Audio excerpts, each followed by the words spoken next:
Dans Luc 17, à partir du verset 26, et ce qui arrivera du temps de Noé arrivera de même au jour du Fils de l'homme. Je vais sauter, je viens au verset 30. Il en sera de même le jour où le Fils de l'homme paraîtra. D'ailleurs, il dit le jour où le Fils de l'homme se révélera. Je vais encore prendre Apocalypse 17. Mais qu'au jour de l'envoi du 7e ange, au jour là, c'est au pluriel. Mais qu'au jour de l'envoi du 7e ange, quand il est sonnerait de la trompette, le mystère de Dieu s'accomplirait. Comme il annonçait à ses serviteurs, les prophètes. Que Dieu vous bénisse. Amen.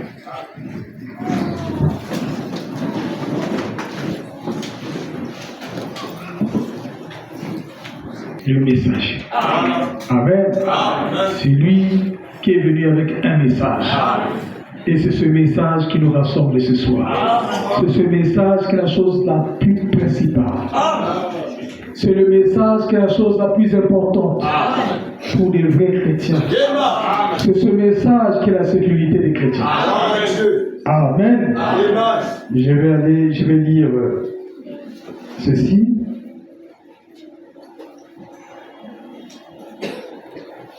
Frère Branham dit ceci dans les instructions de Gabriel à Daniel. Nous venons de lire ce qui est arrivé au temps de Noé arrivera de même. Quand on dit de même exactement. Amen. Que Dieu ne change pas sa façon de faire. Au temps de Noé, aujourd'hui quand on parle du temps de Branham, les gens s'achoppent.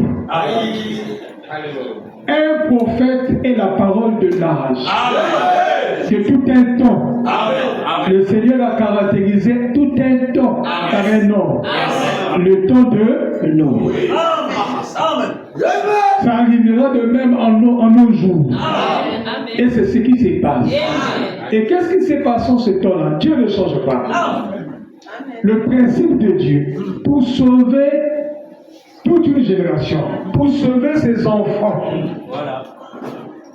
C'est le même modèle.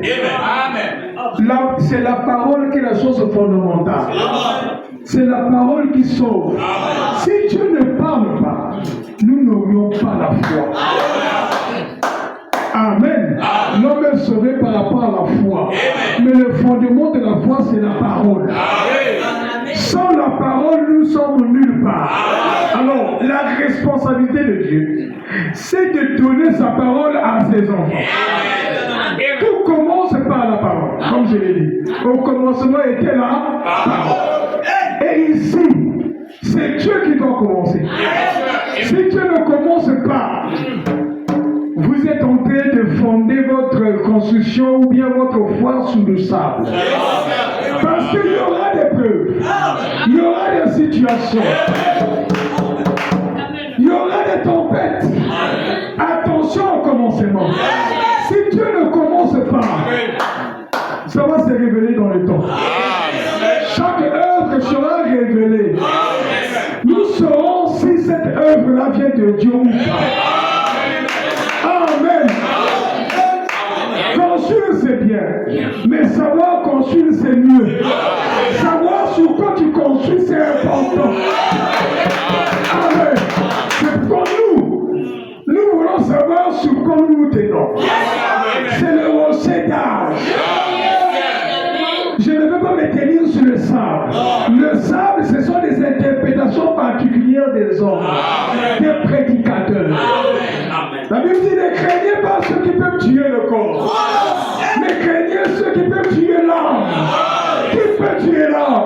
C'est des gens qui se tiendront derrière la chair. La chair, c'est l'endroit d'ensemencement.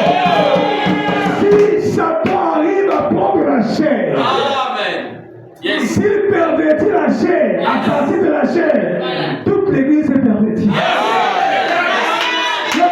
Quand vous voyez l'église dans le désordre, le désordre a commencé du haut de la chair.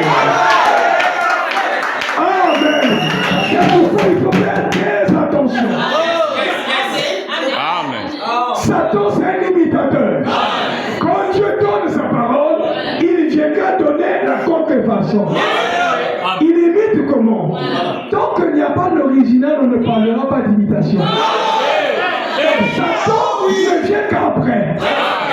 Quand Dieu donne l'original, il vient, c'est pour altérer l'original, pervertir ça. C'est ça l'imitation. On ne peut pas parler de l'imitation s'il n'y a pas d'original quelque part. La sémence de parler, la sémence originale. La parole de parler, la sémence originale.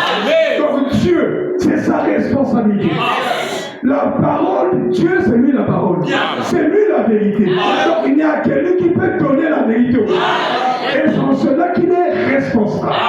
Et Dieu a assumé sa responsabilité. Et quand Dieu a compris sa part, nous aussi nous avons une part. Dieu donne sa parole pour que nous puissions la croire. Et notre responsabilité c'est de croire la parole. Amen. Celui qui croira, qui sera baptisé sera sauvé. Et voici les miracles qui accompagneront ceux qui auront cru. C'est tellement simple. Nous n'avons qu'une seule responsabilité, c'est d'obéir. C'est de croire. C'est pourquoi il a dit quand je viendrai, trouverai-je la foi? Est-ce que nous pouvons répondre à ça? Cette fois-ci-là, la question là, le vrai chrétien peut répondre. Quand Dieu va venir, il va trouver la foi. La foi de Malachie 4, c'est la véritable foi. La foi d'Abraham. Amen. La sémence d'aujourd'hui, la sémence d'Abraham a reconnu le même Dieu qu'Abraham. Amen. Alors écoutez ce que tu fais voilà. Donc c'est pourquoi la chose fondamentale, c'est la parole. Dis-moi ce que tu crois, je te dirai si tu es privé ou pas. Je te dirai si tu es fils de Dieu ou pas. L'évidence, le fil à plomb, c'est la parole. Si tu écoutes les paroles des hommes, tu es perverti. Tu ne pourras jamais être un vrai chrétien. Mais si tu écoutes la parole de Dieu, la foi vient de ce qu'on entend. Ce qu'on entend vient de la parole de Christ. Et Christ, c'est le mystère, c'est la révélation de Dieu. Amen. C'est une parole révélée. C'est pas seulement une parole, il est très comme ça, c'est-à-dire la lettre tue. Mais lorsque cette parole qui est dans la Bible, parce que la Bible est faite des prophéties, mais Dieu a accompli sa parole en son temps. Avant le temps, c'est pas le temps. Si aujourd'hui on vous dit non, mais voilà, Dieu a dit de construire là, c'est faux. Amen. Il y a une parole appropriée pour un âge. C'est ça qu'on appelle la parole révélée. Parce que Christ, c'est la révélation du mystère de Dieu. Amen. Et la foi vient de ça, de Christ. Christ, c'est Dieu qui se révèle. Amen. C'est pour dire qui dit tout que je suis. Les gens disent toi c'est ceci. Tu es ceci. Qu'est-ce que Pierre a dit? Tu es le Christ, le Fils du Dieu vivant. Donc Christ, c'est ça le mystère. C'est ça la révélation. Aujourd'hui, Christ est aussi là. Mais si on reconnaît que Christ, c'est quoi? Amen. C'est la révélation. Il dit que l'Église n'est pas bâtie sur Jésus-Christ. Non. L'Église n'est pas bâtie sur Pierre, comme les gens le pensent. C'est un faux fondement. Mais l'Église est bâtie sur quoi? Sur la révélation spirituelle de ce qui est Jésus. On ne verra plus Jésus comme il était hier. Amen. Mais pourtant il est le même. Mais il est où? Nous allons voir. Est-ce que vous voulez savoir? Nous allons nous. Frère Branham dit ceci. Dans les instructions de Gabriel à Daniel. Paragraphe 115. Bon. Et il révèle le fait que Dieu traite seulement avec les Juifs quand ils sont dans leur patrie. Amen. L'histoire de l'Égypte. Dieu avait dit à Israël, quand vous connaissez l'histoire, c'est Abraham, par Abraham qu'ils sont mis cette patrie. N'est-ce pas? Amen. Yes. Et il avait dit à Israël, ne quittez jamais votre patrie. Et frère Manan dit, Israël est table quand ils sont dans leur territoire. Amen. S'ils quittent les territoires, Dieu ne les traite pas avec eux. Et n'oubliez pas que nous sommes Israël spirituel. Nous devons connaître les principes. Nous devons connaître comment est-ce que Dieu traite avec ses enfants. Ah oui, Dieu n'aime pas le péché. Il dit ne quittez jamais votre territoire. Ne quittez jamais votre patrie, quelles que soient les situations, quelles que soient les épreuves, quels que soient les problèmes. Les problèmes deviendront plus graves lorsque tu quitteras ton territoire. Amen. Nous devons connaître la parole. Nous devons savoir là où nous nous tenons. Il dit donc, Dieu ne traite pas avec les Juifs tant qu'ils ne sont pas dans leur patrie. Alléluia. Je pense que là, on vient de toucher le point fondamental. Ah oui. On vient de toucher le point fondamental que beaucoup de gens négligent. Amen. Il y a des gens qui vont dans les églises, mais ils ne lisent pas leur Bible. Ils ne connaissent pas la Bible, ils ne connaissent pas Dieu. On peut les mentir, ça veut dire. Pourvu que je parle dans l'église, je vais faire. Non, ça c'est des religieux. Nous sommes plus que les religieux. Nous sommes des chrétiens, des spirituels. Amen. Je continue à lire, paragraphe 130. Bon, donc, finalement, c'est un fait que Dieu traite avec Israël seulement quand elle est dans sa patrie. Qui ne verrait pas que Dieu traite avec lui? Mais si nous venons à l'église, tout ce que nous faisons, nous voulons causer avec Dieu. Nous voulons que Dieu traite avec nous. C'est ça. Dieu nous a créés pour avoir la communion avec nous. Pour traiter avec nous. Frère, si tu traites avec Jésus, si Jésus traite avec toi, mais tu es quelqu'un qui est rassuré. Tu n'auras pas peur des événements. Frère, on a dit que je n'ai pas peur de l'avenir. Parce que l'auteur de l'avenir marche avec nous. À toi, il était un Dieu secondaire. Dieu nous a créés pour être des dieux secondaires. Donc, ça veut dire, il n'y a pas quelqu'un entre toi et Dieu. Il ne mettait jamais quelqu'un entre vous et Dieu. Dieu existe, c'est la communion de l'époux et de l'épouse. Au milieu de l'époux et de l'épouse, il n'y a pas quelqu'un. Ils sont devenus un. N'acceptez pas de mettre quelqu'un dans la relation là. Ne me mettez même pas là. Entre toi et Dieu, tu ne peux pas mettre quelqu'un. C'est ça la vraie communion. Dieu veut directement traiter avec toi. C'est pourquoi laisser que les loups écoutent lui-même. Il écoute lui-même Dieu. Ne cherchez pas les intermédiaires. Dieu interprète la parole en l'accomplissant. Ici, il exige. Il ne veut pas que tu puisses placer quelqu'un entre toi et Dieu. Non. Avec Dieu qui est la parole, moi-même je veux le voir. Moi-même je veux l'écouter. Du moins pour les vrais chrétiens. Moi je parle. Il y a Dieu qui entend que Dieu est là, il est vivant. Toi tu as dit non, vas-y, qui ne parle pas toi. Non. Moi-même je veux le voir. Monsieur, nous voulons voir Jésus. Dieu ne traite pas avec Israël tant qu'il n'est pas dans sa patrie. N'oubliez pas, c'est le point fondamental. Il dit, seulement quand il dit, donc finalement, c'est un fait que Dieu traite avec Israël seulement quand elle est dans sa patrie. Prenons, par exemple, quand Abraham a quitté sa patrie, c'est ça, hein? Être rétrograde. Mais quand tu quittes ta patrie, tu deviens malheureux. Il y a beaucoup d'exemples comme ça. Quand Abraham a quitté sa patrie pour aller en Égypte, qu'est-ce qui est arrivé? Ce que je dis là, ça concerne l'Église en tant qu'individu. Ça concerne l'Église en tant que corps local. Ça concerne l'Église en tant que corps d'Église. Mais le corps de Christ là-bas, c'est bon. Bon, corps d'Église parce que là, c'est universel. Mais ça parle à l'Église, ça parle au croyant. Abraham, c'est le père de la foi. Et la vraie foi, on peut voir ça dans la vie d'Abraham. Donc, Abraham a commis cette erreur. Il s'est retrouvé en Égypte. Qu'est-ce qui est arrivé? Parce qu'un chrétien doit savoir.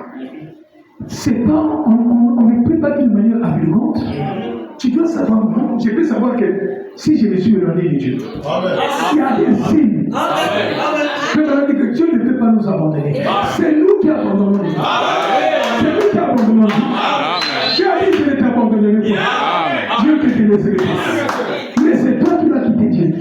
C'est toi qui vas abandonner Dieu. C'est l'homme. Alors ici, il dit, qu'est-ce qui est arrivé? Il s'est passé quelque chose. Quand tu marches avec Dieu, c'est différent lorsque tu marches avec Dieu. Tu dois le savoir. On va voir ici. Là, le prophète nous aide. Il dit, qu'est-ce qui s'est passé? Qu'est-ce qui est arrivé? Il s'est éloigné de la volonté de Dieu. Parce que la volonté de Dieu était que tu ne quittes pas ton pétard. Il s'est éloigné. Et il n'a plus été béni. Amen. Il n'a plus été béni. Amen. Frère Branham dit, non, la Bible déclare dans l'Éphésiens, nous sommes bénis dans le lieu céleste comme Jésus-Christ. Et Frère Branham interprète cette écriture. Il dit, ces bénédictions, ce sont des visions spirituelles, des révélations, des songes, des miracles, l'accès en action. Ah oui. Et ainsi de suite, des bénédictions matérielles, tout ça. Dieu nous a promis des bénédictions. Ah oui, un vrai chrétien est béni. Et la plus grande bénédiction sur le Saint-Esprit. Toutes les promesses sont dans le Saint-Esprit. Dieu bénéficiaire de chaque promesse. Vous imaginez? Donc la bénédiction est prononcée sur ses enfants. Ne croyez pas que le christianisme sont bénédictions. Dieu ne nous a pas appelés pour être malheureux. Mais quand il a quitté la volonté de Dieu, il n'a plus été béni. Amen. Peut-être qu'il y a des gens qui ne sont plus bénis. Vous devez savoir pourquoi. Amen. Tu dois être béni. Tu dois sentir ça.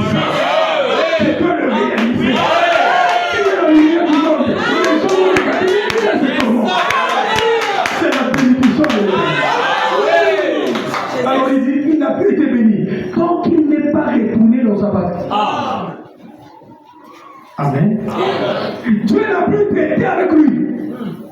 Tu deviens comme un païen. Il y a des gens que Dieu ne traite pas avec eux. C'est malheureux. Regardez le vrai malheur. Quand Dieu ne traite qu'avec toi, tu es malheureux. Pas une seule vision. Tu es dans le christianisme, tu sais toi-même avant comment est-ce que tu étais avec toi, tes témoignages que tu avais, tes expériences que tu vivais, la présence que tu es. Mais quand tu vois que ces choses-là ne sont plus, Dieu ne peut changer, il est le même, tu dois t'arrêter, tu dois te déshabiller. Qu'est-ce qui se passe? Est-ce que c'est l'épreuve? Est-ce que c'est le péché? Mais les bénédictions de l'Éternel sont là. Il dit, même pas une vision, pas une seule vision. Mais pour d'autres personnes, non, tu vas bien. Non, les chrétiens, non, ils examinent sa vie tous les jours. Seigneur, qu'est-ce qui ne va pas? Pas une seule vision. C'est un indicateur. Pas une bénédiction, aucune bénédiction. Il y a quelque chose qui ne va pas. Tu deviens comme un orphelin qui n'a pas de père. Tu dois excellent bien de Dieu. Il y a quelque chose qui ne va pas. Si les gens s'arrêtaient pour s'examiner, ils ne viendraient vite. Mais c'est parce qu'il y a comme un aveuglement. Il y a comme un esprit religieux. Je veux dire que l'esprit religieux est plus terrible que tous les autres démons. Il a dit ça. L'esprit religieux est plus redoutable que tous les autres démons. Faites très attention avec l'esprit religieux. Tu es devenu comme un aveugle. Tu ne veux pas. Mais tu es Laodicée. Nu. Avec il ne le sait pas. L'esprit religieux peut te rendre frère. Tu es aveugle. Tu viens à l'église, tu ne veux pas bien. Tu ne réalises pas que tu es loin de Dieu. Non. Pas une seule vision, ni rien d'autre, tant qu'il n'est pas retourné dans sa patrie. Amen. Tu as perdu tes bénédictions. Et juste ça, tu ne sais pas. Frère, maintenant, tant que tu ne découvres pas la cause, tu n'auras pas de solution. Tu dois savoir qu'est-ce qui ne va pas. Qu'est-ce qui a fait aujourd'hui que les bénédictions s'arrêtent? Amen. Que les provisions s'arrêtent? Mais si déjà tu ne sais même pas, comment tu vas t'en sortir? Mais comment est-ce que les gens sont malheureux? Mais ils vont dans les églises. Moi, je ne sais pas. On lui pose la question. Mais il pense que quand tout va bien, c'est alors que tout va mal. Amen. Tu penses que tout va bien alors que tout va mal. Amen. Et tu ne le sais pas. Amen. Non. Sortons de la maudissette. Amen. Amen. Tant qu'il n'est pas reculé dans sa patrie. Regardez Israël. Quand ils ont été envoyés en Égypte pour 400 ans, il n'est pas arrivé un seul miracle. Dieu, c'est un Dieu de miracles. Comment tu peux mener une vie de christianisme sans miracle? Frère, on a dit, le surnaturel devenait comme naturel pour les chrétiens. Ah oui. Mais le juste vivant par la foi. En fait, nous vivons le surnaturel tous les jours. Amen. Dieu est Dieu de miracles. C'est pour dire que Dieu aime se manifester. Il veut agir. Nous l'empêchons d'agir. Un miracle en Égypte. Et qu'est-ce qu'ils sont devenus là-bas? Esclaves. Malheureux. Même tes droits. Dieu a créé l'homme, l'homme a fait l'esclave. L'homme domine sur toi. Alors que c'est Dieu qui doit dominer sur nous. C'est lui qui est notre roi. Mais aujourd'hui, l'homme domine sur l'autre. Et quand l'homme domine sur toi, l'homme est mauvais. L'homme, quand il est loin des esprits, frère, mieux vaut que Dieu te soumette à l'épreuve que l'homme. L'homme te rend esclave. Les Égyptiens ont rendu les Hébreux esclaves. Pas de liberté. Un travail forcé. Beaucoup de gens sont spirituels, sont esclaves aujourd'hui. Amen. Au lieu qu'ils soient sous la domination de Dieu, ils sont sous la domination de Satan. Satan, frère, madame, dit chacun est rempli de quelque chose. Si tu n'es pas rempli de Dieu, tu es rempli de démons. Imaginez, beaucoup de gens sont remplis de démons. Satan agit au travers des hommes. Il est Dieu. Et les gens sont devenus esclaves des hommes. Satan au travers des hommes. Quelle liaison! Ils sont privés de leur liberté. Ils sont privés de leur santé. Ils sont privés des moyens financiers. Ils vivent médiocrement. Alors que c'est pas ce que Dieu a fait. Il a dit, je vous fais sortir de l'Égypte. Je vous ai préparé un pays. Une patrie où coule le lait et le miel. Là-bas, ce n'est pas des matières mêlées. Non. Le lait et le miel. Comment ça? Vous pensez que le message est venu pour nous rendre malheureux?